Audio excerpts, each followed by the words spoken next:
WBCB presents Pro Wrestling Weekly. The longest-running pro wrestling radio talk show in the history of terrestrial radio. And he's obviously Michael Cole. Call in with a question or comment at 215-949-3232 or 888-922-2149. Talking wrestling. Yeah. Because that's what this show's about. That's what we've been doing for over 16 years. No. It's about sports entertainment. And now here are your hosts of Pro Wrestling Weekly, Fearon and Lucas DeSangro. Will you stop marking out over there? Sorry. Move over, kid. I'm taking your microphone. You're shallow. You know that? I'm running on 2 hours of sleep. I don't remember what the hell I do anymore. There's the sound of the bell, and we are set to go. Do not adjust your sets. This is Pro Wrestling Weekly here on 1490 WBCB and online at WBCB1490.com. Better late than never, thanks to Hopewell Valley and Pennsbury High School baseball. Fearon in here with you alongside Lucas Twitch DeSangro. How's it going? It's going all right. It's going pretty good, I would say. I wasn't talking to you. Oh. Yeah, because that's new. I was trying to mimic from National Lampoon's Christmas Vacation. Hey, Grizz, what are you going to do with a tree that big? Okay, we know where that's going. I wasn't talking to you. Pans over to Julie. Yes, okay. Well, there are other more notable quotes. The one from me is, isn't that funny? My name's Mary. No kidding. That's as good as I'm going to be able to do with that without getting in trouble. Because, I do that, at least once a week. Hey, makes for good programming. I almost said it makes for good television. Yes, exactly. A great radio show makes for fantastic television. I mean, if they put a camera in here, it would garner ratings. I could say that much. All right, we may have to do more with Periscope somewhere along the way. All right, so I know we're laughing and joking and doing our usual shtick, but the top news of the week, some horrible news across the wrestling world, and I feel terrible every time I have to talk about these, and really I've been talking about them way too much over the last few months. Another notable superstar passing away, Joanie Laurer, best known in WWE as Chyna, died on Wednesday. The statement on her Facebook page reading, quote, "It is with deep sadness to inform you that we lost a true icon, a real-life superhero. Joanie Laurer, a.k.a. Chyna, the ninth wonder of the world, has passed away. She will live forever in the memories of her millions of fans and all of us that loved her." Chyna's body was discovered by a friend in her bed at her Redondo Beach, California home on Wednesday. A police spokesman said there were no indications or signs that her death was a result of foul play, nor was it a suicide. TMZ reports that police are investigating that it's a possible overdose due to her history. Of course, after leaving WWF at the time, back in 2001, late 2001, I guess, second half of her life after WWE, let's just say that it was a very roller coaster-esque ride. A lot of personal demons, a lot of various issues, and an appearance. One thing that jumps out at me from, going back probably about 11 years ago or so, and you probably wouldn't have seen this, Lucas. Her appearance as one of these celebrities on VH1's The Surreal Life. I know of the show. I've never watched it because I'd rather do something better with my time. If it's on VH1, oof. I'm just saying, if it's on VH1, it's just knockoff MTV. That's really what it is. They try to do the same music videos. Then they try to do... Wait, they do music videos? Yeah, and then That's been a while since that's occurred. And then they tried to do the crappy reality shows, okay? That's just the way it is. Well, that is what this was one of, and it was essentially like The Real World, but with celebrities. Wasn't this where they all lived in a house together? It was sort of like Big Brother in The Real World. They all lived in a house together and Yeah, it was a similar...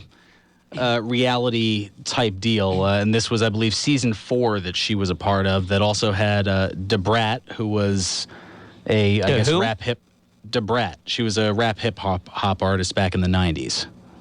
Oh yeah, that's probably why I don't know who she is. Adrienne Curry from America's Next Top Model. This was in 2005, so this is a lot of people that you're probably not familiar with. In fact, you probably only know one, maybe two other people. Nor do I really. It's also begs the question: do I really want to be familiar with most of these people? Christopher Knight, Peter Brady from the Brady Bunch. Okay, that's one. Who? That's one. That's one. I said it was only going to be one or two more, maybe. Were there anybody else? Well, there was Marcus Schenkenberg, who was a pretty popular model back in the early 90s. Specifically, he was notable for being like the Calvin Klein model.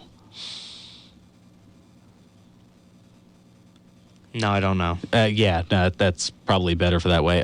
Jane Weedlin, who I think was, you'd think I'd know this, although 80s music isn't. She was, that's right, she was with the band The Go-Go's, an 80s band. That was, they were like a new wave band that was really popular. And last but certainly not least, Vern Troyer. Mini-Me from... Yeah, I know who Vern Troyer. I'm just surprised. Yeah, all of these people in a house Just imagine Vern Troyer and Chyna in one room. That's enough. Sold. I might actually just watch those parts. Well, yeah, there were a lot of...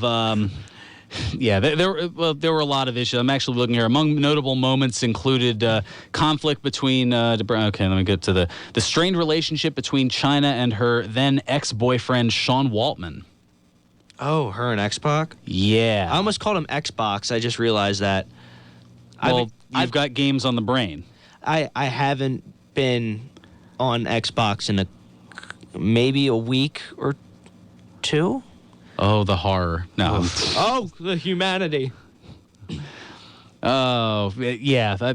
I almost feel like I should pull some of this up just to show you, because as I'm looking back at this, because it's been, over a decade since I've seen this. Some of these things are... do not. You mean you don't want to see Vern Troyer getting absolutely plastered on the first day and... Okay, yeah, I do want to see that, actually. Yeah. But that's it. That's it. That's the only thing I will watch. And while plastered, making yellow in the weight room. Okay, yeah, I might watch that multiple times, actually. Yeah, that. God bless you, Mini-Me. That's just one example, and apparently this is something, as I'm looking here on Wikipedia, a great source for all kinds of knowledge. Apparently, the sixth and final season of The Surreal Life had Maven on it. That was something I didn't know. What? Yeah, I was out by that point, not really paying attention to it either. I don't think a lot of people were. That's why they only went 6 seasons. That's why it was the sixth and final. Yeah, no, I guess that makes sense. But yes, that and, of course, her adult entertainment career, which I guess the less said about that, the better. Yeah.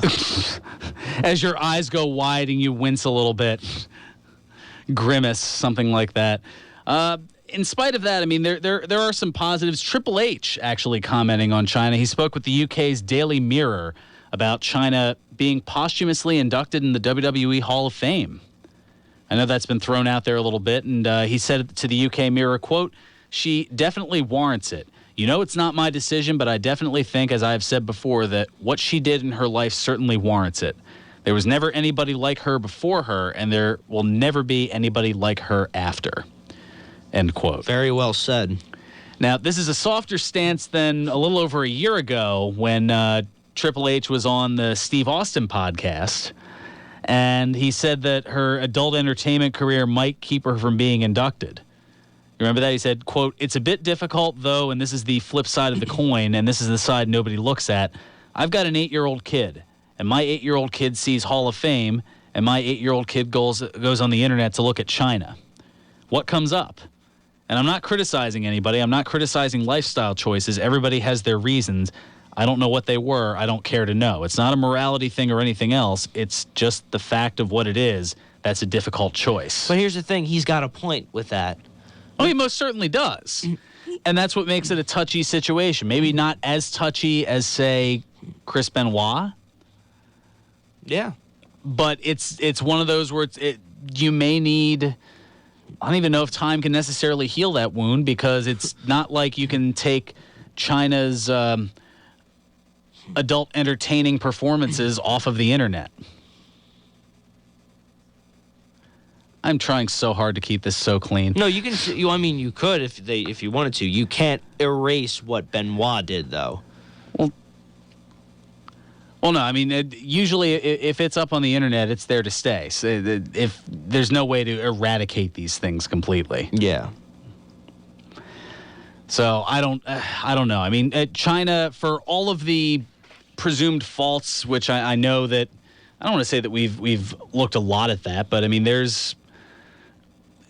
she's also done obviously a lot of good with professional wrestling, debuting in the WWE back in '97 as all goes back to '97, man. As it does. I was going to say, you won't remember this. I certainly will. Her first appearance at In Your House Final Four from February of '97, just before WrestleMania 13. That's right. She was at ringside, and while Goldust was wrestling Triple H, she kind of snuck up from behind and started choking Goldust's manager at the time, Marlena. You mean Terry Runnels? Who eventually would be known as Terry Runnels. And she was kind of the silent enforcer bodyguard for Triple H and eventually DX. And I mean, she broke a lot of ground for women, probably because of, her large nature. I mean, when she first came in, she was extremely muscular because she had a bodybuilding background prior to coming in. She and Triple H both trained under Killer Kowalski. She had probably one of the most impressive physiques a female wrestler could have. Yeah. And because of that, I mean, she was the first woman to ever enter the Royal Rumble. First and only woman to ever win the Intercontinental Championship. Yeah. She laid the groundwork for women's wrestling, or even just professional wrestling as a whole. She was so revolutionary and iconic, and I feel like very underrated by people when you talk about like legends in this business. Well, I think because of what went on in her personal life and what went on after she left WWE, and some would even say the reasons which aren't completely clear why she left WWE. I mean, the biggest rumor that's out there was that it was kind of like the issue with Matt Hardy and Lita and Edge back in the mid-2000s, where Triple H and Chyna were dating, and they broke up, and then Triple H started seeing Stephanie McMahon, and I think that the dynamic with those three, something had to give, and in this case, Chyna was what gave. That, again, is mere speculation. There's nothing... I mean, nobody's really going to confirm that. Everybody has their he said, she said type deal to this. Yeah, no, definitely. But that's what's been thrown out there. She, of course, was part of the infamous Good Housekeeping match back in October. You're rolling your eyes at me. No, I don't know what that is. Oh, okay. It looked... Can you just describe what exactly was the stipulation, or... It was essentially a hardcore match, but all of the items in the match would be in an episode, would be in an issue of Good Housekeeping. Oh, not even that. They were all just items that you would find. What led up to it was Jeff Jarrett was the Intercontinental Champion. This is when he jumped over to WCW. Wait, was this when she won the Intercontinental Championship? Mm-hmm. Yeah, it was October of '99, and Jarrett's misogynistic character at the time felt that women had no place, wrestling in the ring, and he kind of did the whole women belong in the kitchen, that whole nonsense. So a lot of the weaponry that was around the ring were various items that you would find in the kitchen, various cleaning items, things of that nature, pots and pans, and of course, because of the popular cliche, everything but the kitchen sink, there even was a kitchen sink at ringside. Something to pull up on the WWE network. Which one was it? Which? This was No Mercy, 1999. I need to watch this. At one point, I think that was also when she gained the services of his valet, Miss Kitty, at the time. That was Was that Deborah or no? That was Stacy Carter. Who? Was that the one? Is that the woman that was dating Jerry Lawler? Jerry the King Lawler. Yeah, there were quite a few times where here, kitty, kitty, kitty, kitty. Yeah, turn into puppies. Well, no. In his case, he actually did the whole here, kitty, kitty, kitty, yeah, kitty, kitty, kitty, kitty. Yeah, Yes, but you know what I'm referring to. Yes. I don't think you know what I'm referring to, and that's a whole nother story here. Okay. Okay. All right. On that note, we should probably take care of our first set of business, because I think I did see program director Sean Lerman just getting in from the game. So if any trouble were about to be laid upon me, he'd be able to do it right here in person. So I don't want to get the McMahon "you're fired" treatment. But we'll take care of some business. On the other side, we've got Ed from Northeast Philly chiming in. We'll get back to the Facebook feedback in a little bit. Also, a couple of WWE wellness policy suspensions. We'll get into that. Also, Ring of Honor. They're airing in a new country. We'll tell you which one that is. Also, The Rock involved in a movie reboot. Something, you're sighing at that already. And an interesting Rolling Stone piece regarding John Cena and a certain opinion that's thrown out there. All that plus a whole bunch more. And before we take care of that business, let me tell you about our friends over at George's Cards and Collectibles. They bring you the legends in sports and entertainment, including next Saturday, April 30th, from 12 to 2 p.m. at their Neshaminy Mall store, WWE Hall of Famer Coco Beware. Birdman. The Birdman in the house. That's right. George's Cards and Collectibles has been the leading collectibles store in the tri-state area for over 20 years. They have 3 locations. Their original store at 7755 New Falls Road in Levittown, in the Willow Grove Park Mall, and in the Neshaminy Mall in the movie theater wing. Get the latest info on George's Cards and Collectibles at their website, georgescollectibles.com, as well as through George's Cards and Collectibles on Facebook. And something else, speaking of collectibles, this is something that actually just kind of stemmed and came about yesterday, and something I'll give more reminders as we get a little bit closer to it. But Friday, June 17th, I'll be on a special program. Well, I mean, it's a special program every week, but I will be a special guest on the program here at WBCB. You've heard the commercials for What's It Worth? Ask Mike the Appraiser. Well, I'm going to be on with him discussing professional wrestling collectibles. Should be a lot of fun. I'm hearing about it. It's going to be Friday, June 17th from 9 until 10 a.m. It's right here on 1490 WBCB and online at WBCB1490.com. Mike the Appraiser, Mike Ivankovich, talking professional wrestling collectibles. And I can only imagine some of the things that'll come up. I have a hunch that a lot of it will be various wrestler action figures, because those are, especially some of the older ones that you probably have sitting in the basement and would probably put out at a garage sale for $quarter or something like that. Apparently some of them are worth buco bucks. Well, depending on the condition, of course, but yeah. Well, this is true, but these are the discussions that Mike Ivankovich and I will have. That's coming up. We're a couple of months away from it, but Friday, June 17th, I might even see if I can bring you into it, because by that point, you'll have graduated. There's that Neshaminy grammar right there. I did that intentionally. I know. I did that intentionally as well. All right. Well, as I head to break here and intentionally backhand my co-host, Lucas DeSangro, I'm Fearon Derry. This is Pro Wrestling Weekly here on 1490 WBCB and online at WBCB1490.com.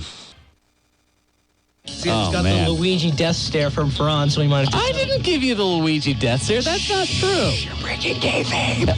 Breaking kayfabe. Gonna break something else during this commercial. There we go. That's what I like to see. And now, more Pro Wrestling Weekly with your hosts, Fearon Derry and Lucas DeSangro. Are we getting into that controversy again?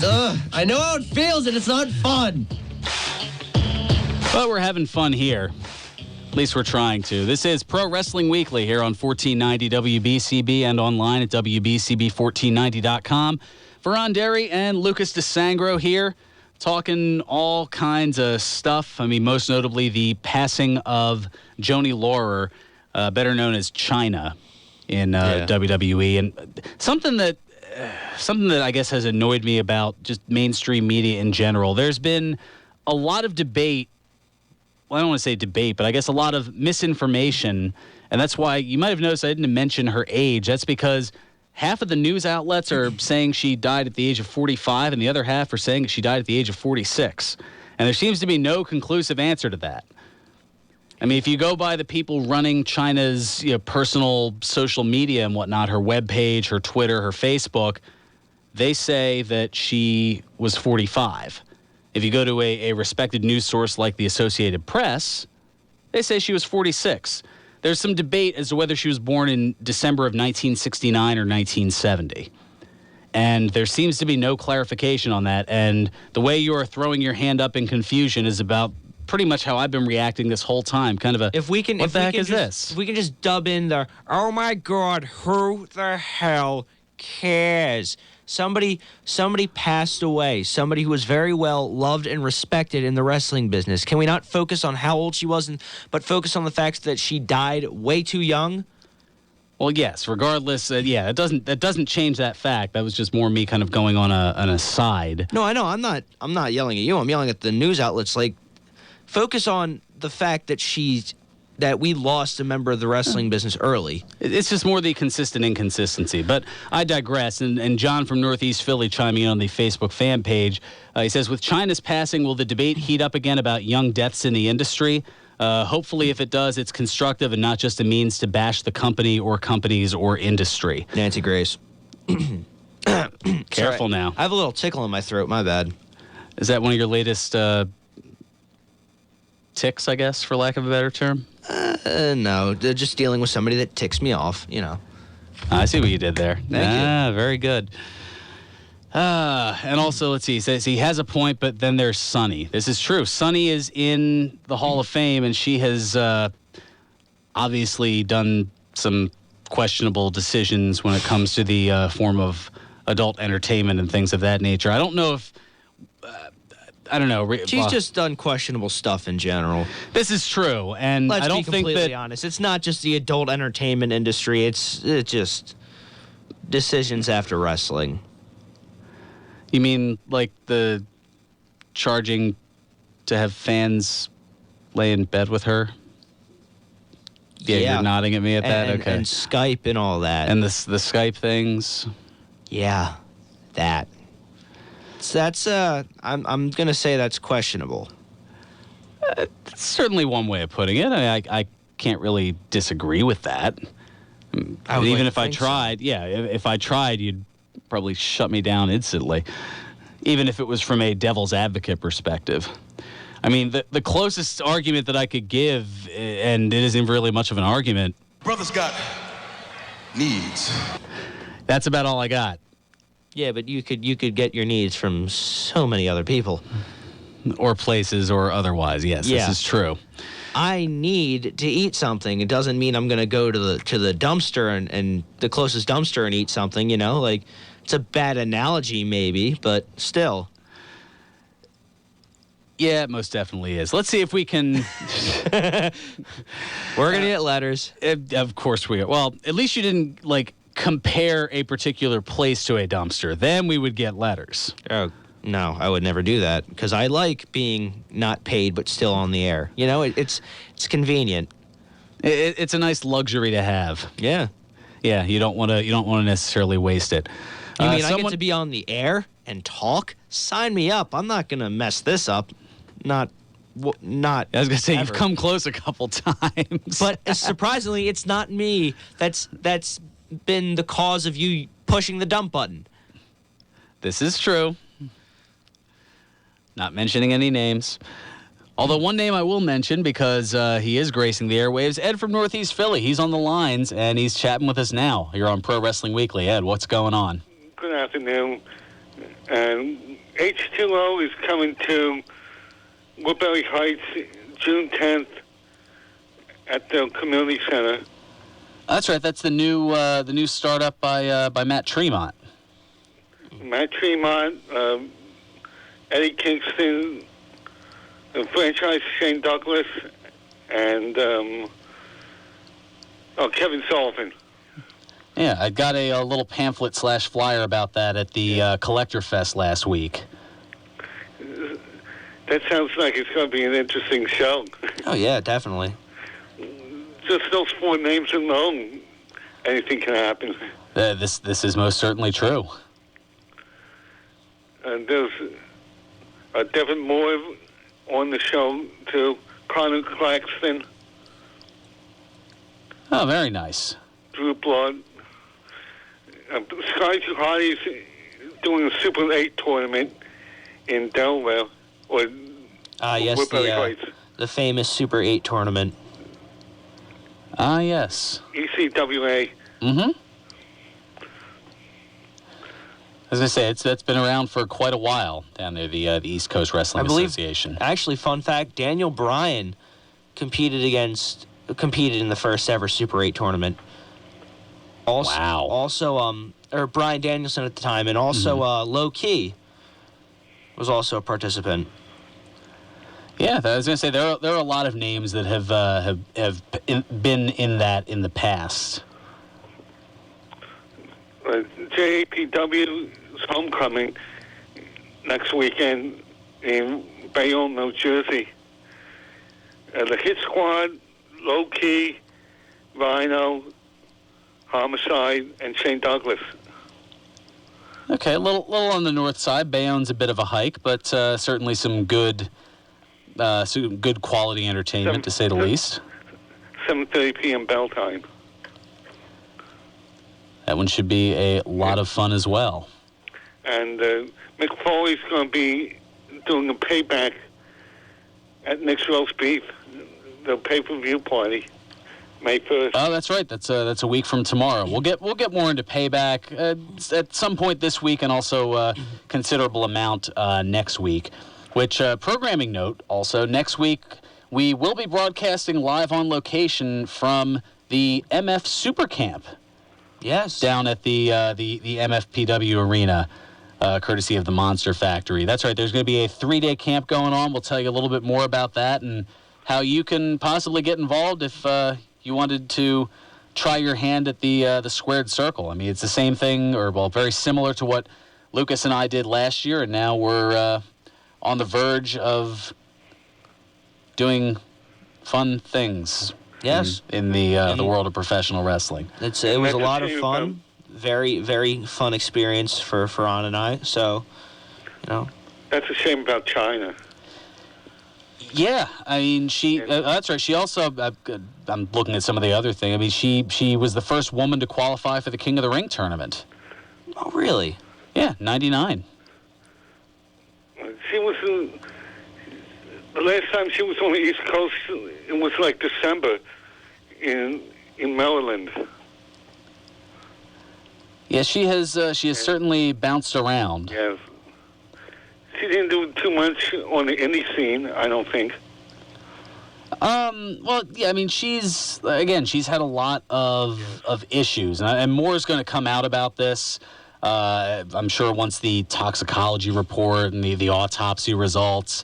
I mean, the fact that just because of her past issues and demons and things like that, I mean, it's kind of hard to make a presumption that her death was because of a drug overdose, but they're kind of going to, the odds-on favorite, I guess, which is a shame to say, but you can certainly make a case for it in this regard. Yeah. Another one in the 40s passed away. Yeah, we've had a lot of those recently. I mean, between her, Balls Mahoney, Axel Rotten, the Shaw Hack Myers. I mean, that's just all within the last 5 months. Yeah, that's scary.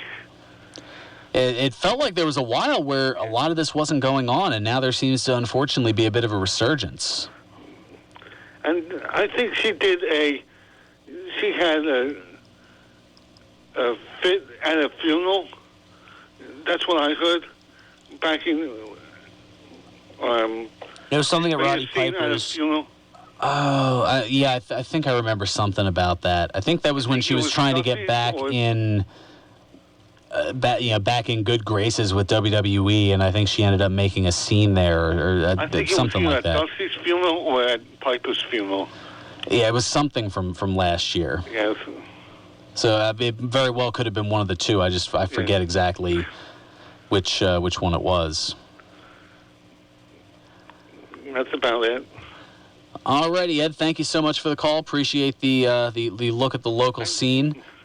And I was going to say, as far as the programming notes go, we're going to be on the road a lot the next few weeks. We won't be back here in studio until the middle of May, I want to say. Yeah, May 21st, I believe, is the next time we're back in here. Because next Saturday we'll be down in Paulsboro for the MF Super Camp. Yes. And I did check with Danny Cage, the owner. We are going to be allowed to broadcast live, and it'll be a good chance to get some prospective people who are there at the camp, possibly get them on microphone, kind of hear some of their stories, and maybe even talk with Danny himself a little bit about what he's got going on there. So I mean, yeah, they're oh, go ahead. One more thing I forgot to add. There's a doubleheader next 3 weeks from now at the skate zone. Oh, the skate zone over in Voorhees. Voorhees. The Flyers skate zone over in Voorhees. That's what I was. Voorhees? Whatever. Yeah, this is where the sleep deprivation starts kicking in. Sleep deprivation tour. Revive it. Please don't. We need our rest. That's it. Alrighty, Ed. Thank you so much for the call. No worries. No need to apologize. Making sure you get the proper allotted time and things of that nature. The deuce was I going with that now? See, I talk about sleep deprivation. It makes me forget what it was I was talking about because I was thinking about being deprived of sleep. I don't know. Son of a beep. Oh, the Super 8 tournament. That's right, that he was talking about there. Yeah, there are a lot of folks who have competed in the tournament over the years. Austin Aries, Christopher Daniels, both of the Hardys. You mentioned Low Key, Xavier Woods, and of course Daniel Bryan, just to name a few, have competed in that Super 8 tournament. So it is a pretty big deal, and you never know what stars are going to come out of there. Yeah. It's one of those things. It's a pastime in independent professional wrestling. The top performers in the indie scene, showcase their talent at the Super 8 tournament. Yeah, it's good to have it pretty much right in our backyard here. Yeah. Now, another place that's good to have right in our backyard, you know where I'm going with this, a place where the force is strong this weekend, and that would be the Broken Goblet Brewery, 1500 Grundy's Lane in Bristol, PA. This weekend is the Goblet's second annual Star Wars Celebration Weekend and Team Orapello's MS fundraiser. Join them in celebrating their nerddom with a full weekend of killer stuff to do, with portions of sales going to the Knights of Live MS Walk team. Wow, that's really cool of them. It is, yeah. They're not only doing business things, but they do charitable stuff like this all the time, and usually it has some semblance of silliness and or nerdiness involved with it, and of course that's right up my alley. To give you an idea of some of the stuff going on today, Nick's Roast Beef food truck will be on site starting at 4 o'clock. So I know that Ed had just mentioned that Nick's Roast Beef will be hosting Mick Foley for the Payback pay-per-view a week from tomorrow. If you want to kind of get a sample of their wares early, good reason to go on over to the Broken Goblet. Plus, there'll be very special Star Wars-themed item and memorabilia auctions held all day long, plus prizes for best costumes and photo ops. And, of course, it's a frickin' awesome Saturday. Of course it is. So today they've got a firkin of Dagobah Swamp Juice. It sounds better than it tastes better than it sounds. We'll put it that way. I have had it personally, not from the firkin, but just in general, and it's delicious. They add a few sweeteners and accoutrements to their Steinbeiser's Buried Treasure Cream Ale, and it is delish. I don't want to give all the secrets away, though. It's the secret recipe and whatnot, but man, is it good. The secret formula. The Firkin Awesome secret formula. Exactly. Because I can't say Krabby Patty. It is a Firkin formula, to say the least. Also, live music from the Sherwood Brothers tonight at 8, and the fun continues tomorrow with free kettle corn popcorn all day, a Star Wars movie marathon, and outdoor games, weather permitting, although it looks like the delay must have just hit Ted Efaw as he's cracking up outside the studio at my quip there from about 15 seconds ago. The fun continues tomorrow. Outdoor games, weather permitting. It looks like the clouds have rolled away. So just a one of many examples of why it's always a good time at the Broken Goblet Brewery, 1500 Grundy's Lane in Bristol, PA. Broken Goblet Brewing, the semi-official brewery of Pro Wrestling Weekly. Semi-official it is. That just crashed right into the wall. No, I liked it a lot. That was funny. Righty then. In that case, let's take care of our second time out here because the hour is just flying by. A litany of news and notes to get to. We still have birthdays. Your favorite. Yay! Today. There you go. Get it out of your system now. and today in wrestling history, that's what we've got to. Plus more Facebook feedback, I'm sure, coming in here. We got room for your calls as well. 215-949-3232 or toll free at 888-922-2149. Now's a good time to get in because, I was going to say, the next 3 weeks, we're going to be on the road. We won't be able to get your thoughts and opinions here over the phone. We'll only be able to do so via the interwebs. So now is a good time. Oh, that's what I was doing. That's what happened before I talked about the sleep deprivation. See, now I'm finally getting back on track. It's all coming 5 back minutes to you later. now. Yeah, the medicine should have kicked in a while ago. But yes, we're on the road next week at the MFPW Arena. The following week, May 7th, we're going to be at Senator Tommy Tomlinson's Children's Expo over at Council Rock South High School.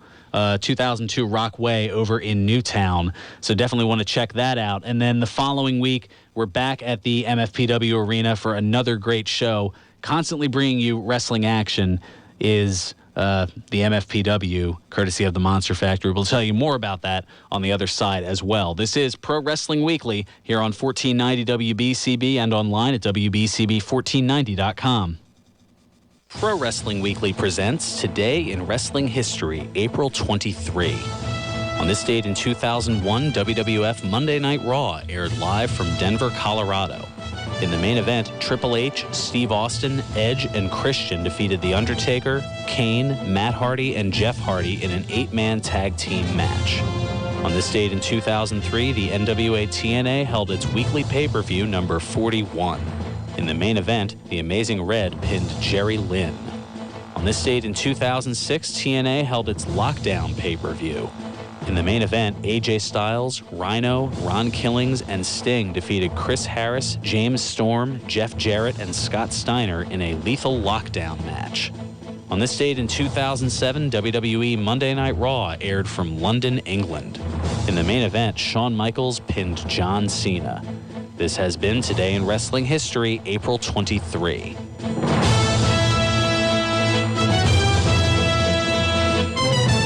Welcome back to Pro Wrestling Weekly here on 1490 WBCB and online at WBCB1490.com. Fearon Derry here with you alongside Lucas Twitch DeSangro. How's it going? Hi, there you go. Hi. Good Hello. Nice to know that you're getting ready after we're already on the air. You know what? I don't have to apologize. I've been present this entire show, okay? Physically. And mentally. I don't know about that. Oh, let's get into some news and notes before we start. Things sometimes, Fearon, you know that? Look at the sass on you. I know the nerve of me. The nerve of you, Mr. Churchill, you know? By the way... Keep that up. I might have to suspend you. Speaking of suspensions, WWE announcing last Saturday that Adam Rose and Connor of the Ascension have been suspended for 60 days for violating the wellness policy. That was the second violation for both men. Damn it, D'Lo. Well, before you get too up in arms about it, I actually took a look at the wellness policy, and, I mean, there are so many restrictions and whatnot. Just standard over-the-counter Sudafed. What? Yeah, pseudoephedrine. Sudafed pops up as a substance that... Performance enhancing? Because of the it's because of the ephedrine part in it. I don't want to get too much into the pharmaceutical discussion of it. Isn't Sudafed like for colds and stuff? Yeah. So it could have just been that one of them, might have been stuffed up, had a little trouble breathing, took a Sudafed to get the get the nasal congestion out. And it could have popped up as a test. It could have just been something. It could have been something like that, or it could have been some sort of testosterone or something. I mean, it could have been a litany of different things. But if you look on the corporate WWE website, it feels like it's a mile-long list, or maybe a list about as long as Chris Jericho's 1,004 holds. That is some Greg Lazinski right there, if you know. Oh, yes. And Teddy Faw approves. Oh, goodness. In other news, Fight Network, you might have heard of them, has partnered with Ring of Honor to air their weekly series across Canada starting this Tuesday at 11 p.m. Eastern. Fight Network, the world's premier 24/7 multi-platform channel dedicated to complete coverage of combat sports. So a little wrestling, a little MMA, things of that nature, a little boxing. It's all on the Fight Network. And now the hosers up north of the border can check out Ring of Honor, eh? Yeah. It's about time. Also, The Rock confirming yesterday that he is set to star in a reboot of the movie Jumanji. Being produced by Sony and his production company, $7 Production. He posted on Instagram, quote, "It's official. We'll produce and deliver to a whole new generation a title that I love and is one of my all-time faves. There's games you play for fun. Then there's games that change your life. Jumanji." The movie was originally made in 1995, starring the late Robin Williams, and was about a magical board game that implements real animals and other jungle elements as the game is played, meaning the dangers which the players have to overcome in the game also appear in real life. Not a fan. Okay, you're shaking your head. I love The Rock. I love The Rock's movies. There's one thing I have to say, and this is my honest to God's opinion, is that you can't remake Robin Williams movies. I'm not saying, I mean, you can if you want to, but I'm just saying you can't, because Robin Williams is one of those people that if you remake one of those movies, it's not going to be as good as it was the first time. Because Robin Williams is one of these actors that makes it his own. Like, I heard something that they're remaking Mrs. Doubtfire. You can't do that. Because Robin Williams it was good when Robin Williams did it, and if you try to do what he did, you're gonna fail. Mrs. Doubtfire 2, The Quest for More Money. Yeah, exactly. That should be what the sequels are, or remakes and stuff like that. That's what they're doing for Spaceballs too. Yeah, and that's why I love Mel Brooks, is because that's pretty much the truth behind all the sequels. He knows what's going on with that. Yeah. In other news, John Cena was featured in a Rolling Stone piece in which he addressed WWE targeting a younger demographic. He said, quote, "I'm a 38-year-old man. I'd much rather it be a program geared toward me, whether that's TV-14 or sometimes even more graphic than that, which is what I like. For one thing, profanity brought fire out of people with personalities that backed the language. It's very difficult to say, oh, you're being poopy, especially when they're meant to be fighting words." He's got a point. Thank you, Cena. I'm not laughing at that. No, I know. I'm not laughing at I'm laughing at the fact that is what. And now, if someone starts to bleed, the referee intervenes to stop the bleeding. But before, you just let it fly. Blood is one of the things that made fights cool. Like, you knew it had gotten serious. I understand why we don't do it anymore. Vince has been a coach to me, a father figure, a boss, and a friend.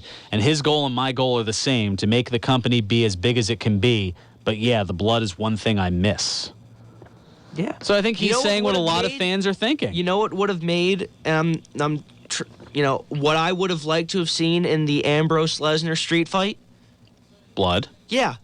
I'm not saying that I want to see that in every match, but maybe just give us 1 or 2 matches a year where they can just let it flow. Let the crimson flow. Exactly. And I think that would be great. All right. Also, WWE.com reporting on Thursday that Samoa Joe defeated Finn Balor to win the NXT Championship at a live event in Lowell, Massachusetts. Balor had held the title since July 4th of last year and was the longest reigning NXT champion at 292 days. Samoa Joe is the 8th heavyweight champion in NXT history. Well, congratulations. And I was going to do a little trivia thing, but I know we don't have time for it, so we'll have to do that off the air. We can, because I could name them all. Oh, like rapid fire, you can name all 8 of them? Oh, yeah, Seth Rollins, Big E Langston, Bo Dallas, Adrian Neville, Sami Zayn, Kevin Owens, Finn Balor, Samoa Joe. Were you looking them up or something? No, I'm looking at my photos right now. I know them by heart because there aren't that many. Okay. I mean, the fact that you name them in order too. That made me look. That's like what made me. such a Yeah, mark. exactly. That made me. I was like, I thought there was some chicanery, something not quite afoot there. I didn't even know Big E Langston was an NXT champion until somebody mentioned it on. I don't even know if it was on commentary. Somebody just mentioned it. I'm like, oh, I'll take your word for it. Fair enough. And finally, TNA announcing yesterday that they will not be renewing Velvet Sky's contract. The agreement not to renew was mutual. Sky worked her final TNA date at Friday's television taping, and she had been with the company for 10 years. Hard to say where she's going to be going next. WWE. She's dating Bubba Ray.